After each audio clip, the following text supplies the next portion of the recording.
Mr Chair, thank you. It's my first opportunity to take a call on the Government Communications Security Bureau and related legislation amendment bill. And in speaking on part 2, which is supposed to be about transparency and oversight, I do want to remind the House of the context in which we're debating transparency and oversight, because I want to make it clear from the outset that although there are some improvements in part 2, nothing is going to satisfy the opposition's call for a full inquiry into the reasons why we need this bill in this shape and form at all. So that needs to be said at the outset. Nothing in part 2 is actually going to take away from the very valid call from the Labour Party to ensure that there is a review and we actually have a full inquiry into the reasons so that we know why we're doing what we're doing. Why we are so nervous about this, why New Zealanders are so nervous about this bill, and why part 2 needs to get it right is because the GCSB, unlike the SIS, is an intelligence security agency that actually communicates with other countries' intelligence security agencies. And I think that's a point that sometimes has been lost in the debate, that this is different from the SIS, it's different from the way in which the police operate, it's different from the way in which other entities operate, and New Zealanders are particularly nervous about it because it communicates with other countries' intelligence agencies as well. And I think New Zealanders are right to be nervous about that because they are still reeling from seeing our country's laws being sold off to Warner Brothers. They're concerned about the influence of big corporations and other countries on this government's performance and on this government's decisions and on our national security. So I think they're right to be concerned about it in that context. What Part 2 does is it attempts to give some assurances to the public of some independence, some oversight, some transparency of what has been to date a completely untransparent process, if there is such a word, Mr Speaker, in a situation where New Zealanders and the opposition have had to drag every single piece of information out of the Prime Minister while he has kicked and screamed and tried to stop us from not knowing what has been going on. It is in that context that Part 2 becomes so important. And so the Minister in charge, who is in most instances the Prime Minister, him or herself, gets to actually choose the Inspector General and the Deputy Inspector General of Intelligence and Security, and that's right and that's proper. But I think, as my colleague, the Honourable Phil Goff, just traversed in his debate, New Zealanders have lost faith in the ability of this particular Prime Minister to make independent appointments and to make appointments that are in the best interests of the nation and the best interests of the country, rather than being in the best interests of who he happens to be chummy with or has been chummy with in the past. I think probably, if we look at the current Prime Minister, one of the most difficult choices he might have is to whether to appoint a childhood friend to this role, or whether to choose a former Member of Parliament from the National Party for this role, or whether he might choose Amy Adams' sister or Hikia Parata's husband. He will have to choose one person only for the important role of Inspector General of Intelligence and Security. And Mr Speaker, I think that is something that New Zealanders are becoming increasingly worried about. What is being seen as being appointments made, particularly of positions that ought to be independent, Families Commissioner roles, those types of roles that are actually designed to keep the government and call them to account. And those most recent appointments by that government opposite have been completely without transparency and without independence. And I think that's a major concern. One of the ways in which Part 2 attempts to overcome that concern is to appoint an advisory panel. But I concur, I agree with some of my colleagues who have spoken already on this particular part. It seems as though the advisory panel may be quite toothless.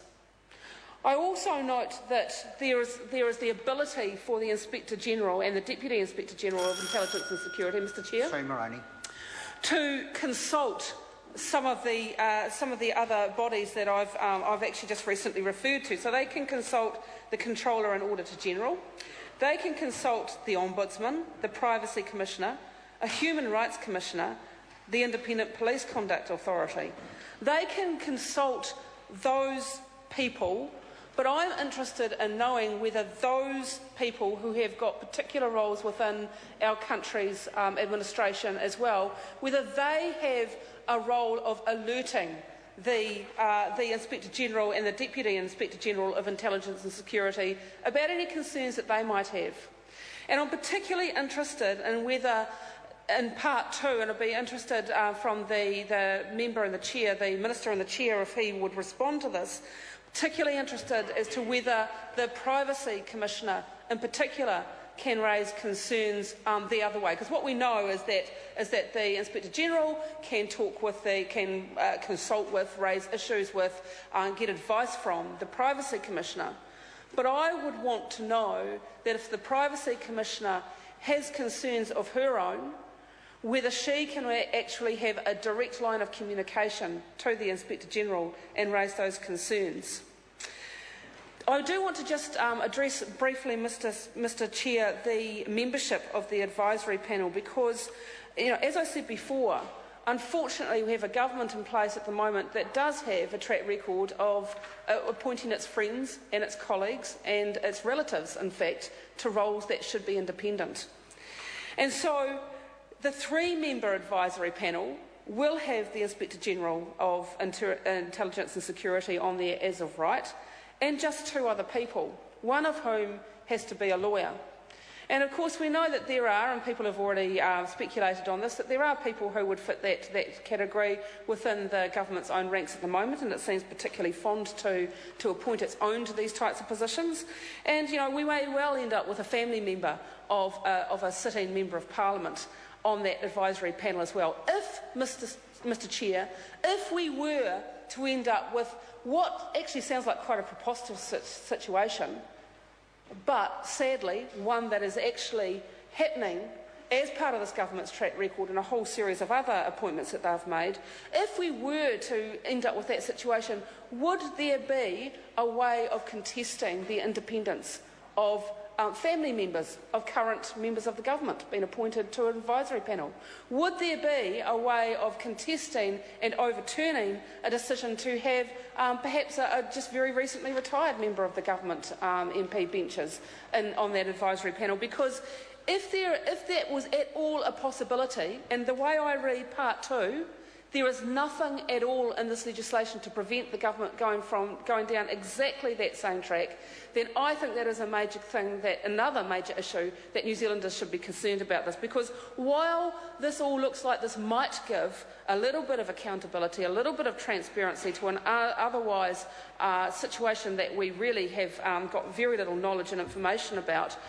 if the wrong people, or if people who it would be laughable actually to try and pretend that they were independent at all of the Prime Minister and of the Minister in charge, if that were to happen, then I think that brings the whole of part two into disrepute and means that we wouldn't have the transparency and oversight at all over the Government Communications Security Bureau.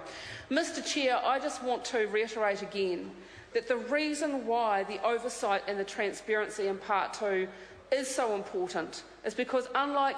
any of the other security intelligence agencies, and the ones actually, by the way, who were prevented from coming before this select committee and making their submissions, and that worries me too, because I would want to know what the SIS would have to say about part two. I'd want to know what the New Zealand Police would have to say about part two, but we will never know, because the Prime Minister himself actually used his right of veto to stop them from coming forward and telling us what they think about part two, so we will never know what they think about it. But the point I really want to make, that I want to come back to, is that this is so vitally important because the GCSB is the only security intelligence agency in New Zealand that,